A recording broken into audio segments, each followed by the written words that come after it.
CRPF को target करके चल रहे हैं, उनकी तैयारी बहुत अच्छी होगी। बच्चों, आप जब एसएसजीडी की या बीएसएफ या सीआरपीएफ या एसएसबी, आईटीबीपी, वहाँ बहुत ज़्यादा चॉइस ढूंढते हैं क्योंकि वो आपको फील्ड में जॉब करनी है और सबका जॉब का प्रोफाइल सबका अलग अलग है। लेकिन अगर आप इनके हेड कांस्टेबल यानी एचसीएम मिनिस्ट्रियल वाले पे जाते हैं स्पेशली, तो आपका चाहे सीआरपीएफ हो, चाहे सीआईएसएफ हो, चाहे बीएसएफ हो, सबका काम करने का तरीका ऑलमोस्ट सेम है। आपको इनमें से कोई सा भी जॉब मिल जाए, ये आपको फील कभी नहीं होगा कि ये मैं सीआईएसएफ की जॉब कर रहा हूँ या सीआरपीएफ की कर रहा हूँ या बीएसएफ की कर रहा हूँ, क्योंकि आपको बैठना इनके ऑफिस में ही है और बड़े बड़े शहरों में ही बैठना जहां जहां इनके हेड ऑफिस है।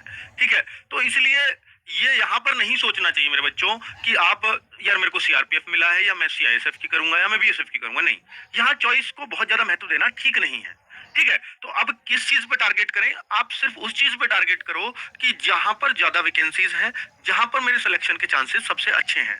आज मैं एक भर्ती के लिए आपको डेट टू डेट हर चीज लेकर के आया हूं कि आपकी टाइपिंग कब है, आपका फिजिकल कब है, आपका रिटर्न कब है। तो आप उससे, और वो भर्ती है जो इसमें सबसे ज्यादा वैकेंसीज हैं, यानी 1458 पोस्ट किसकी? सीआरपीएफ की, और किसी में नहीं है बच्चों। और 1458 कभी भी ना एचसीएम में निकलती नहीं है, एचसीएम या स्टेनो में कभी नहीं निकलती।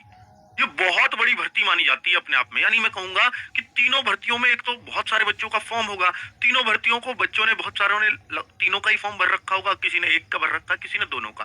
मैं कहूंगा सबसे लकी वो आदमी जिसका सीआरपीएफ में फॉर्म है। ठीक है, क्योंकि यहाँ पर वैकेंसीज बहुत ज्यादा है। मतलब 1458 क्या बहुत ज्यादा होता है? जी हाँ, इनके हिसाब से बहुत ज्यादा है। ठीक है, इनमें कभी इतनी वैकेंसीज देखने को नहीं मिलती, और मैक्सिमम फॉर्म जो जाते हैं ना एक भर्ती में, वो 6-7 लाख फॉर्म जाते हैं। ठीक है, पहले तो 2-3 लाख ही जाते थे, लेकिन इस बार थोड़ी जागरूकता ज्यादा है, यूट्यूबर्स ने बहुत वीडियो बना के बच्चों के फॉर्म भरवाए, मैं भी उनमें से एक ही हूँ।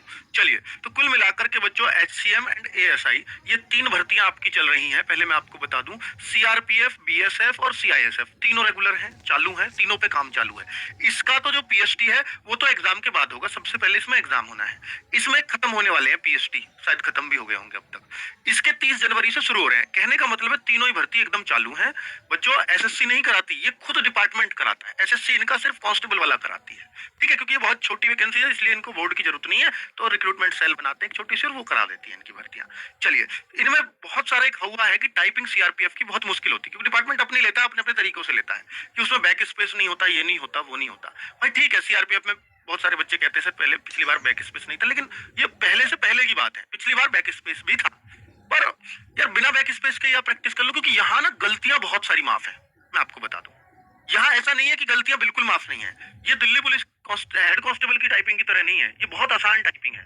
बैक स्पेस नहीं भी होगा तो आपकी यहाँ गलतियां काफी माफ होती हैं, इसलिए डरो मत। कोई डराए आपको टाइपिंग बहुत मुश्किल है तो बिल्कुल मत डरना।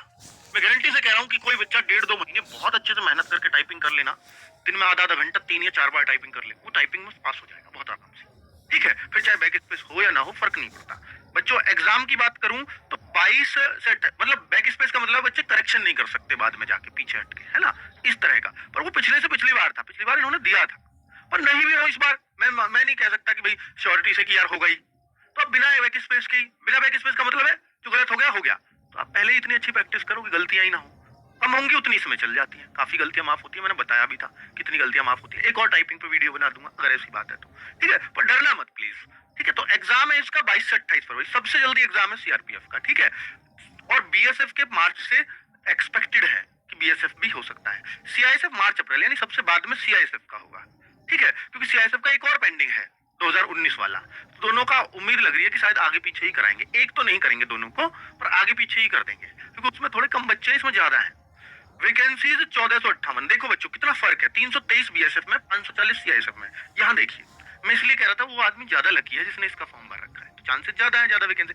वैसे देखिए कहने को तो है कि हमें एक ही चाहिए, पर वैकेंसी ज्यादा चाहिए, अच्छे से सिलेक्शन लेना, ये सबको एक पॉजिटिव फीलिंग देती ही है। पर बेटा आपको एक पोस्ट चाहिए, ये आपको मोटिवेशन देता है, तो प्लीज मोटिवेटेड रहिए। और ये देख के डरेंगे कि ये तो इतनी सी वैकेंसी है, एसएससी जीडी में 45,000 है, तो भैया फिर आपका कहीं नहीं हो सकता। आप मेहनत करिए, टाइपिंग भी तो है इसमें, बहुत सारी चीजें हैं जो छट जाएंगी, छाट देंगी बच्चों को। मैं सीआरपीएफ का पूरा शेड्यूल आपको दिखा देता हूँ जो अभी वायरल हो रहा है। मैं भी नहीं कह सकता 100% सच है, पर मुझे लगता है कि 99% यही शेड्यूल आने वाला है। ठीक है, ऑफिशियल अभी नहीं आया है पर आ जाएगा।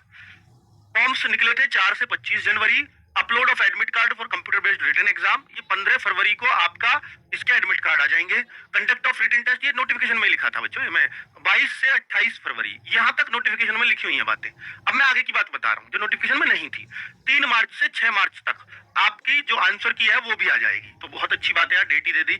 21 मार्च को आप इस मतलब जो यहाँ पे ऑब्जेक्शन भी इसी दौरान डाल सकते हो कि मेरा ये उत्तर गलत है, ये चेक करिएगा दोबारा। हम डालते हैं ना ऑब्जेक्शन, वो डल जाता है। 21 मार्च को वो बता देंगे फाइनल आंसर की ये है, आपकी कॉपी अब इससे चेक होंगी जो भी हुई है। और 31 मार्च को आपका रिजल्ट आ जाएगा। ठीक है बच्चों, किसका? एग्जाम का। टाइपिंग टेस्ट स्टेनो का दिया है 17/4 से 30/4 तक, ये टाइपिंग टेस्ट चलेगा। और बच्चा रिजल्ट ऑफ टाइपिंग टेस्ट वो 14/5 को आएगा, 14 मई को। और पीएसटी एंड डीवी 29/5 से 15/6 के बीच होंगे। और बच्चा फाइनल रिजल्ट जो लगेगा वो 21 है, यानी इसकी पीएसटी सबसे बाद में मई में जाकर के होगी।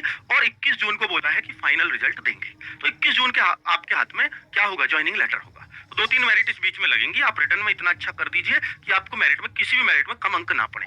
अब बच्चों आगे मैं बात कर लेता हूं कि यार अच्छा करने के लिए ना बच्चों आपको, कि देखिए ये मैंने सीआरपीएफ का बताया और सीआरपीएफ ही सबसे पहले है। और सीआरपीएफ आज से 5 महीने आपको आपके हाथ में जॉब होगी।